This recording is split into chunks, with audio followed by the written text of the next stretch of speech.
आओ उलमा से पूछ ले। नमाज़ी जे अॻियों गुज़रण केॾो वॾो गुनाह आहे। इन गुनाह खे ऐं इन जूं जेके वाइदूं आहिनि इंसानु साम्हूं रखे बिलख़ुसूस जेके असां मुस्लमान आहियूं, घरनि में या मसाजिद में कोई नमाज़ पढ़ी रहियो आहे, जेके असां सम्झदार आहियूं, ॿार जेकॾहिं गुज़री रहिया आहिनि उन्हनि खे सम्झायो वेंदो, सख़्ती न कई वेंदी, छो जो उहे मुकल्लिफ़ न आहिनि। बहरहाल जेकॾहिं कोई सम्झदार आहे, वॾो आहे, त उहो जेकॾहिं गुज़रे थो त उन ते तमामु वॾो गुनाह आहे ऐं अज़ाब केतिरो आहे उन जूं सिर्फ़ु मिसालूं ॾेई करे सम्झायो वियो आहे। जे गुज़िश्ता जुमा मां बयानु कयमि त जेकॾहिं ख़बर पइजी वञे त उन जे लाइ केतिरी सज़ा आहे, त उहो ज़मीन में दॿिजी वञण खे पसंदि फ़रमाईंदो गुज़री वञण खां। किन रिवायतनि में आहे जो 40 साल या 40 महीना या 40 ॾींहं उते बीहण पसंदि कंदो, जो गुज़री वञण खां बीहण खे पसंदि कंदो, जो ख़बर पइजी वञे त उन ते केतिरो अज़ाब आहे। कुझु रिवायतनि में साल जो ज़िक्र आहे त साल उते बीहण पसंदि कंदो गुज़री वञण खां। किन रिवायतनि में आहे जे गुज़िश्ता बयानु कयमि त जेकॾहिं ख़बर पइजे उन ते छा आहे, उन ते केतिरो अज़ाब आहे, जो उहो बीठो रहंदो एतिरे क़दुरु जो उनजी रान भॼी पवे, इन खे त पसंदि कंदो जो उन जे अॻियां गुज़री वञे। त इन जे करे असांखे थोरो सब्र जो दामन रखंदे एहतमाम करणु घुरिजे त बाबा कुझु सेकंडनि कुझु मिंट मां सब्र करे वठां। जेकॾहिं इन जे गुज़री वञण जो अज़ाब एॾो आहे त इन जो अजरो सवाब बि तमामु घणो हूंदो। जंहिंजो जेको गुनाह तमामु घणो आहे न, त पोइ जेकॾहिं असां अदब एहतराम जे पेशे नज़र नमाज़ी जे अॻियां न गुज़रियासीं त इन जो अजरो सवाब बि एॾो वॾो आहे। बहरहाल घरनि में आहे ऐं नंढियूं मस्जिदूं आहिनि, त उन्हनि में जेकॾहिं कोई नमाज़ पढ़ी रहियो आहे त का जेकी क़िबले जी दीवार आहे एसि ताईं कंहिंखे गुज़रणो न आहे। हा, कोई सुतरो रखियलु आहे, का शइ अॻियो रखीसीं, उहा मोटाई में घटि हिकु चीच जेतिरी मोटाई हुजे ऐं ड्रेग में तक़रीबन 1.5 फुट हुजे, एतिरी घटि में घटि हुजे, का शइ रखियलु आहे, पोइ गुज़री था सघूं। बाक़ी जेकॾहिं नंढियूं मस्जिदूं आहिनि ऐं नंढियुनि मस्जिदनि ऐं वॾी मस्जिद में उलमा इकराम जो इख़्तिलाफ़ु आहे। के उलमा इकराम चवंदा 60 गज़ जेकी मस्जिद आहे इहा बि कबीर आहे, पर के चवंदा इन खां वधीक एतिरे क़दुरु कुझु फ़ुक़हा इकराम, बल्कि अक्सर फ़ुक़हा इकराम त 10,000 जेके गज़ आहे न ज़मीन मस्जिद जी जेकी माना हासिल ज़रब आहे 10,000, उहा बि मस्जिद सग़ीर आहे, यानी नंढी मस्जिद जे हुकुम में आहे। त इहो उलमा इकराम जो फ़ुक़हा इकराम जो अहादीस जे पेशे नज़र इख़्तिलाफ़ आहे त नंढी मस्जिद जी केतिरी साइज़ हुजणु घुरिजे, वॾी मस्जिद जी केतिरी साइज़ हुजणु घुरिजे। त कुझु फ़ुक़हा इकराम 60 गज़ जेकी मस्जिद आहे उहा मस्जिद कबीर जे हुकुम में थी अचे। त जेकॾहिं कोई शख़्स वॾी मस्जिद आहे उन में नमाज़ पढ़ी रहियो आहे त फ़ुक़हा इकराम फ़रमायो त मोज़े सुजूद जेकी आहे, सजदे वारी जेकी जॻह आहे, उन खां अॻिते वॾी मस्जिद ऐं जेकॾहिं कोई सहरान में नमाज़ पढ़ी रहियो आहे, जीअं ईदगाह थींदा आहिनि या किथे वॾो मैदान आहे, उते का जमात शुरू थी वई, त उते बि इहो हुकुम आहे त मोज़े सुजूद सजदे वारी जॻह खां अॻिते गुज़री सघे थो। हाणे मोज़े सुजूद जी छा हक़ीक़त आहे त फ़ुक़हा इकराम, छो जो अहादीस में मोज़े सुजूद जो लफ़्ज़ आयो आहे, त फ़ुक़हा इकराम इन जी तशरीह कंदे बयानु फ़रमायो आहे त जॾहिं इंसानु नमाज़ जी हालत में बीहे पंहिंजी सजदे वारी जॻह ते निगाह जमाए, हाणे छो जो इहो फितरी तक़ाज़ो आहे, इंसानु जिते नज़र रखंदो आहे त नज़र खां इर्द गिर्द बि कुझु न कुझु नज़र ईंदो आहे।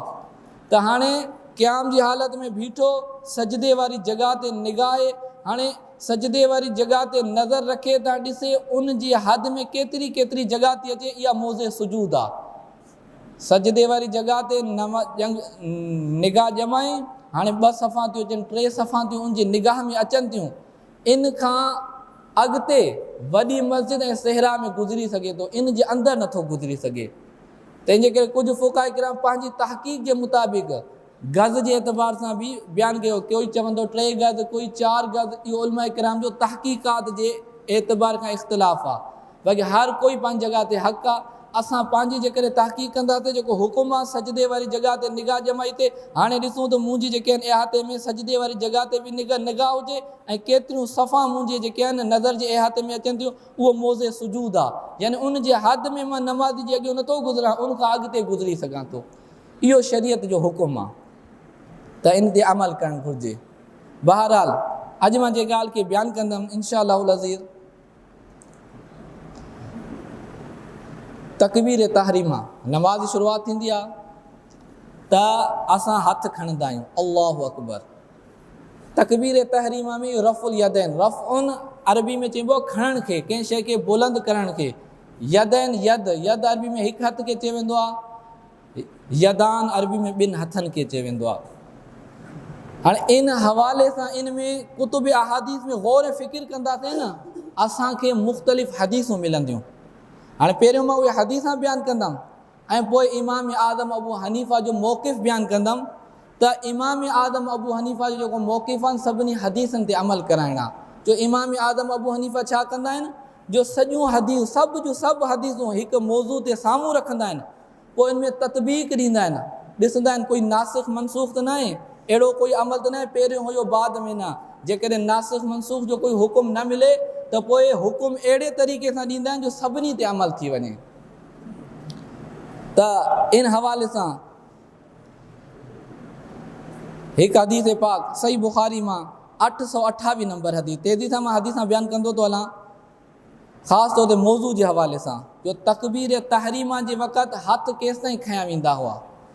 सही बुख़ारी 828 नंबर हदीस पाक में आहे, हज़रत अता खां उहे फरमाइनि था, अन्नहु कान जालिसन मआ नफरिन मिन अस्हाबिन नबी सल्लल्लाहु अलैहि वसल्लम फज़करना सलातन नबी सल्लल्लाहु अलैहि वसल्लम। असां नबी पाक सल्लल्लाहु तआला अलैहि वसल्लम जे सहाबा किराम वटि मौजूदु हुआसीं, त पोइ नबी पाक सल्लल्लाहु तआला अलैहि वसल्लम जी नमाज़ जो ज़िक्र थियो। असां ज़िक्र कयोसीं, फज़करना सलातन नबी सल्लल्लाहु अलैहि वसल्लम। फ़क़ाल अबू हुमैदिन अस्साइदी, हज़रत अबू हुमैद साइदी रज़ी अल्लाह ताला अन्हु फरमायो, अना कुन्तु अहफ़ज़ुकुम लिसलाति रसूलुल्लाह सल्लल्लाहु अलैहि वसल्लम, मां तव्हां सभिनी खां वधीक महबूब अलैहिस्सलातु वस्सलाम जी नमाज़ खे यादि करण वारो आहियां। यानी मूंखे महबूब अलैहिस्सलातु वस्सलाम जी नमाज़ सभिनी खां वधीक यादि आहे। तव्हां मां जेके बि आहियो सभ खां वधीक नमाज़ मूंखे यादि आहे। इन में जेके अल्फाज़ आहिनि, अबू हुमैद साइदी फरमाइनि था, रअयतुहु, मां महबूब अलैहिस्सलातु वस्सलाम खे ॾिठमि, इदा कब्बर जअल यदैहि हिज़ाअ मनकिबैहि, मां महबूब अलैहिस्सलातु वस्सलाम खे ॾिठमि, इदा जॾहिं कब्बर तकबीर चवंदा हुआ नमाज़, जअल यदैहि पंहिंजे हथनि खे कंदा हुआ, हिज़ाअ मनकिबैहि पंहिंजे कुलनि जे बराबरि कंदा हुआ। सही बुख़ारी जी इन हदीस में मालूम थियो त महबूब अलैहिस्सलाम हथ केतिरो बुलंद कंदा, कुलनि ताईं। इहा ईअं ई सही मुस्लिम, सही इब्न ख़ुज़ैमा में 480 नंबर हदीस आहे। उनमें हज़रत सैयदना वाइल बिन हुजुर रज़ी अल्लाह ताला अन्हु का रिवायत आहे, क़ुल्तु लअंज़ुरन्ना इला रसूलिल्लाह सल्लल्लाहु अलैहि वसल्लम कैफ़ युसल्ली, मां महबूब अलैहिस्सलातु वस्सलाम खे गौर सां ॾिसी रहियो हुयमि त महबूब अलैहिस्सलातु वस्सलाम कीअं नमाज़ पढ़नि था। क़ाल फ़नज़रतु, मां महबूब अलैहिस्सलातु वस्सलाम खे ॾिठमि, फ़नज़रतु इलैहि, क़ाम, महबूब अलैहिस्सलातु वस्सलाम उथिया, फ़कब्बर, महबूब अलैहिस्सलातु वस्सलाम अल्लाहु अकबर यानी तकबीर तहरीमा चई, व रफ़अ यदैहि हत्ता हाज़ता उज़ुनैहि, महबूब अलैहिस्सलातु वस्सलाम तकबीर तहरीमा चई, अल्लाहु अकबर चई, एसि ताईं जो महबूब अलैहिस्सलातु वस्सलाम जा हथ बुलंद थी विया।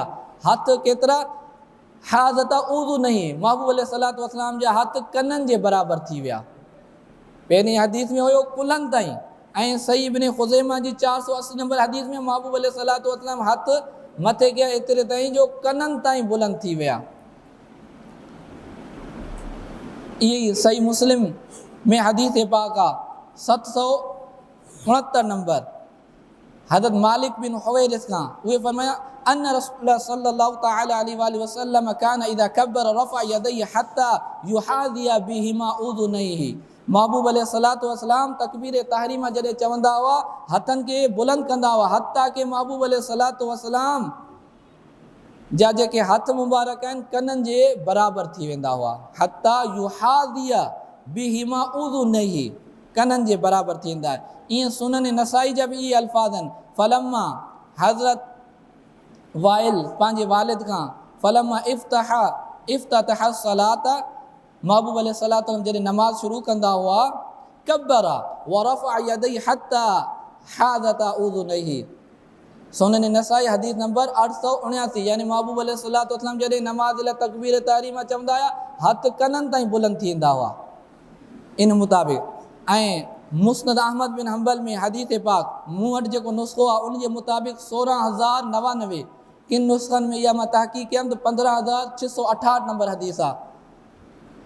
त इन में आहे हज़रत अब्दुल्ला बिन ज़ुबैर पंहिंजे वालिद खां रिवायत था कनि। उहे फरमाइनि था राइतु रसूलुल्लाह सल्लल्लाहु अलैहि वसल्लम इफ्ततह सलात फरफ़अ यदैहि हत्ता जावज़ा बिहिमा उज़ुनैहि।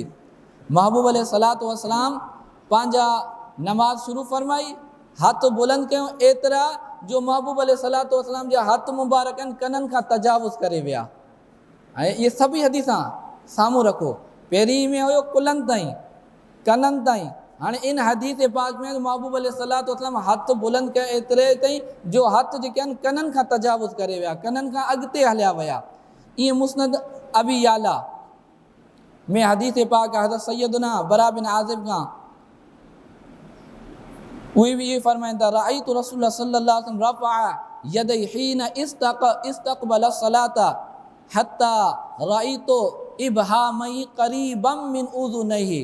इन हदीस बाब में क़रीबम मिन उज़ुनैहि इहे हदीस वधीक अल्फाज़ आहिनि। त फरमाइनि था हज़रत बरा बिन आज़िब मां महबूब अलैहिस्सलातु वस्सलाम खे नमाज़ पढ़ंदे ॾिठा, महबूब अलैहिस्सलातु वस्सलाम हथ बुलंद कया एतिरे ताईं जो महबूब अलैहिस्सलातु वस्सलाम जा हथ मुबारक कननि मुबारक जे क़रीब थी विया। ईअं सुनन अबी दाऊद जी हिकु हदीस पाक में आहे इहा ई हज़रत बरा खां आहे कान इज़ा इफ्ततह सलात रफ़अ यदैहि इला क़रीबिम मिन उज़ुनैहि। महबूब अलैहिस्सलातु वस्सलाम हथ बुलंद कया नमाज़ शुरू कंदे वक़्त एतिरे ताईं जो कननि जे क़रीब थी विया। किन में आहे कननि जे क़रीब, कुलनि ताईं, कननि खां मथे, कननि जे क़रीब थी विया। अहिड़े ताईं ईअं सुनन अबी दाऊद में हिकु हदीस आहे 728 नंबर, उन में हज़रत वाइल बिन हुजुर उहे फरमाइनि था त मां साहबा जी हिकु जमात खे ॾिठमि सुम्मा अतईतुम फराइतुम यरफ़ऊन अयदियुम इला सुदूरिहिम। उहे पंहिंजा हथ सीननि ताईं खणनि पिया, अल्लाहु अकबर चई करे सीननि ताईं हथ। इन हदीस पाक में कननि जे न सीननि ताईं। ईअं हदीस पाक आहे अल मुस्तदरक अल सहीहैन में हदीस पाक हज़रत सैयदना अनस बिन मालिक रज़ियल्लाहु ताला अन्हु खां उहे फरमाइनि था राइतु रसूलुल्लाह सल्लल्लाहु अलैहि वसल्लम कब्बरा फहाज़ा बिइबहामैहि उज़ुनैहि। महबूब अलैहिस्सलातु वस्सलाम तकबीर तहरीमा चई नमाज़ शुरू कयूं हत्ता के महबूब अलैहिस्सलातु वस्सलाम जा हथ मुबारक कननि जे क़रीब थी विया, कननि जे बराबरि थी विया। ऐं मुसन्नफ़ इब्न अबी शैबा हिकु ॿ ॿियूं हदीसूं पोइ नतीजे जी तरफ़ ईंदासीं। मुसन्नफ़ इब्न अबी शैबा में हदीस पाक आहे 2427 नंबर हदीस हज़रत मालिक बिन हुवैरिस खां उहे फरमाइनि था राइतु नबी सल्लल्लाहु तआला अलैहि वसल्लम युकब्बिरु व यरफ़अु यदैहि इज़ा रका व इज़ा रफ़अ रअसहु मिन रुकूइ हत्ता युहादिया बिहिमा फुरूअ उज़ुनैहि। महबूब अलैहिस्सलातु वस्सलाम जॾहिं नमाज़ पढ़ंदा हुआ तकबीर तहरीमा चवंदा हुआ, यानी इब्तदाई वक़्त में रफ़ुल यदैन जो बि जॾहिं बि रफ़ुल यदैन कंदा हुआ एतिरे ताईं हथ बुलंद कंदा हुआ जो महबूब अलैहिस्सलातु वस्सलाम जा हथ मुबारक कननि जी पापड़ियुनि जे क़रीब थी वेंदा हत्ता युहादिया बिहिमा फुरूअ उज़ुनैहि शहमतुन फुरूउन इहा पापड़ी खे चयो वेंदो आहे। ईअं सुनन नसाई में हदीस पाक आहे 881 नंबर इहा ई हज़रत मालिक बिन हुवैरिस खां उहे फरमाइनि राइतु रसूलुल्लाह सल्लल्लाहु अलैहि वसल्लम हीन दख़ल फी सलाति रफ़अ यदैहि व हीन रका व हीन रफ़अ रअसहु मिन रुकूइ हत्ता हादता फुरूअ उज़ुनैहि। महबूब अलैहिस्सलातु वस्सलाम नमाज़ में जॾहिं बि हथ खणंदा हुआ एतिरो हथ बुलंद थी वेंदा जो महबूब अलैहिस्सलातु वस्सलाम जी कन जी पापड़ियुनि जे क़रीब थी वेंदा हुआ। ईअं 882 नंबर हदीस सुनने नसाई जी 882 नंबर उन जा अल्फाज़ आहिनि हज़रत वाइल पंहिंजे वालिद साहिब खां रा अन नबिया सल्लल्लाहु अलैहि वसल्लम इज़ा इफ्ततह सलात रफ़अ यदैहि हत्ता कादा इबहामाहु तुहाज़ी शहमता उज़ुनैहि। महबूब अलैहिस्सलातु वस्सलाम जॾहिं तकबीर तहरीमा नमाज़ शुरू कंदा हुआ त पंहिंजे हथनि खे एतिरो बुलंद कंदा हुआ जो महबूब अलैहिस्सलातु वस्सलाम जा हथ मुबारक कन जी पापड़ियुनि जे क़रीब थी वेंदा हुआ। हाणे इहे सभई हदीस किताबनि में इन हवाले सां मिलंदा, सीने तक हदीस मिलंदियूं, कुलनि तक मिलंदियूं, कननि तक मिलंदियूं, कननि जे क़रीब, कननि खां मथे ऐं पापड़ियुनि जे क़रीब। इमाम आज़म अबू हनीफ़ा सभिनी हदीसनि खे बयानु फरमाए करे इहो बयानु फरमायो जेकॾहिं असां हथु अहिड़े तरीक़े सां खणूं यानी असां हथु कीअं खणूं हथु हेठि हुजनि जीअं बीठो हूंदो आहे ईअं हेठि खां मथे अचनि हीअं हेसि ताईं ईंदा हथु सीने वारी हदीस ते अमल थी वेंदो, थोरो मथे थी वेंदा कुलनि वारी हदीस ते, अञा मथे थींदो अॻिली हदीस ते। जॾहिं कन का पापड़ी जे क़रीब अची वेंदा न इमाम आज़म अबू हनीफ़ा फरमाया सभिनी हदीसनि ते अमल थी वेंदो। जेकॾहिं सभिनी हदीसनि ते अमल करिणो आहे त पोइ इन हदीसनि में ततबीक कीअं ॾियणो आहे, कंहिं बि हदीस खे न चवणो हथु अहिड़े तरीक़े सां हेठि खणी अचणा सीने ताईं ईंदा, कुलनि ताईं ईंदा, आराम सां जेको आहे कन जी पापड़ियुनि ताईं खणी ईंदासीं न पोइ कुझु कन जी पापड़ी जे क़रीब हूंदा, कुझु मथे हूंदा, कुझु कन जे वेझो हूंदा। इन हवाले सां जेकॾहिं हथु खणंदासीं त सभिनी हदीसनि ते अमल थींदो। पर जेकॾहिं कोई कुले सीने ताईं खणे थो बि हिकु हदीस ते अमल थींदसि, जेकॾहिं कुलनि ताईं खणे थो बि हिकु या ॿिनि हदीसनि ते अमल थींदो, कननि ताईं खणी ईंदो त बि कुझु हदीसनि ते अमल थींदो। जेकॾहिं हथु कुझु कननि खां मथे आहिनि ऐं आंगूठा पापड़ी जे क़रीब हणनि क़रीब आहिनि त हाणे सभिनी हदीसनि ते अमल थी वेंदो। त इहो ई सुन्नत तरीक़ो आहे त इमाम आज़म अबू हनीफ़ा सभिनी हदीसनि ते अमल कराए इन सभिनी हदीसनि खे साम्हूं रखी करे फरमायो त हथु हेठां खां जॾहिं मथे कन जी पापड़ियुनि तां ईंदा त सभिनी हदीसनि ते अमल थी वेंदो। उमेद आहे मसइलो सम्झ अची वियो हूंदो। अल्लाह तबारक व तआला खां दुआ आहे जेकॾहिं दौरान गुफ़्तगू मूंखां बेअदबान अल्फाज़ निकिरी विया हुजनि त अल्लाह ताला माफ़ फरमाए, इनखे यादि रखण जी ॿियनि तक पुॼाइण जी तौफ़ीक़ ऐं सआदत अता फरमाए। वमा अलैया इल्लल बलागुल मुबीन। आओ उलमा से पूछ ले।